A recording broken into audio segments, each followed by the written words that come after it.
Halo semua, jadi hari ini saya membagikan apa yang pernah gembala saya bagikan, yaitu menjadi being the unexpected people. Jadi di sini saya mengambil firman dari 2 Samuel 12 ayat 13. Di sini mungkin setiap kita tahu mengenai kisah Daud, bagaimana dia melihat seorang perempuan yang mandi, dan ternyata itu adalah salah satu istri dari Uria, yaitu Uria itu adalah tanda kutip prajurit yang setia sama Daud, dan dengan jahatnya Daud membuat sebuah rencana yang intinya membuat Uria itu mati. Lalu di sini Daud baru sadar yang dilakukan itu salah. Di ayat 13 dikatakan, lalu berkatalah Daud kepada Nathan, yaitu nabi, yang memberitahukan Daud bahwa Daud itu melakukan hal yang berdosa. Dia berkata, aku sudah berdosa kepada Tuhan. Dan Nathan berkata kepada Daud, Tuhan telah menjauhkan dosamu itu. Kau tidak akan mati. Walaupun demikian, engkau dengan perbuatan ini telah sangat menista Tuhan. Pastilah anak yang lahir bagimu itu akan mati. Jadi segala konsekuensi yang kita lakukan, betul Tuhan mengampuni kita, tapi ada yang namanya konsekuensi dari setiap dosa yang kita lakukan.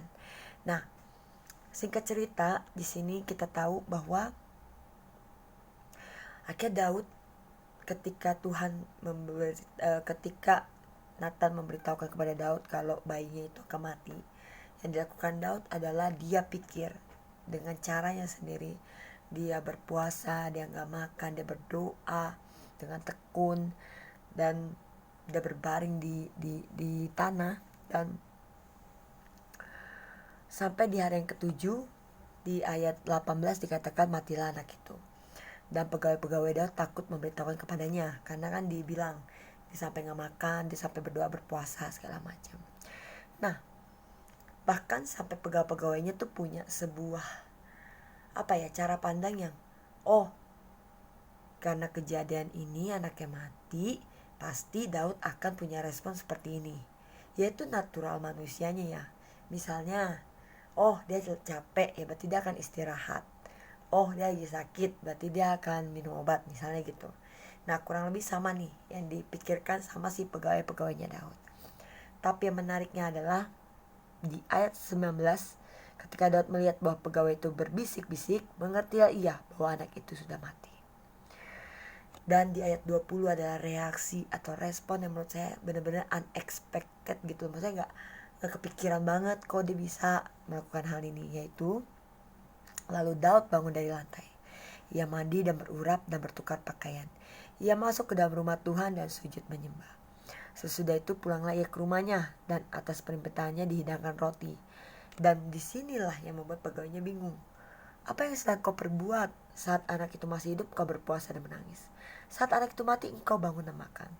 Lalu kata Daud, selagi anak itu hidup aku berpuasa dan menangis, karena pikirku, siapa tahu Tuhan mengasihi aku sehingga anak itu tetap hidup. Tapi sekarang sudah mati, mengapa aku harus berpuasa? Dan bagaimana Daud benar-benar bisa letting go begitu cepat, move on dengan semua perkara yang saya tahu mungkin itu gak mudah buat dia. Tapi yang dilakukan adalah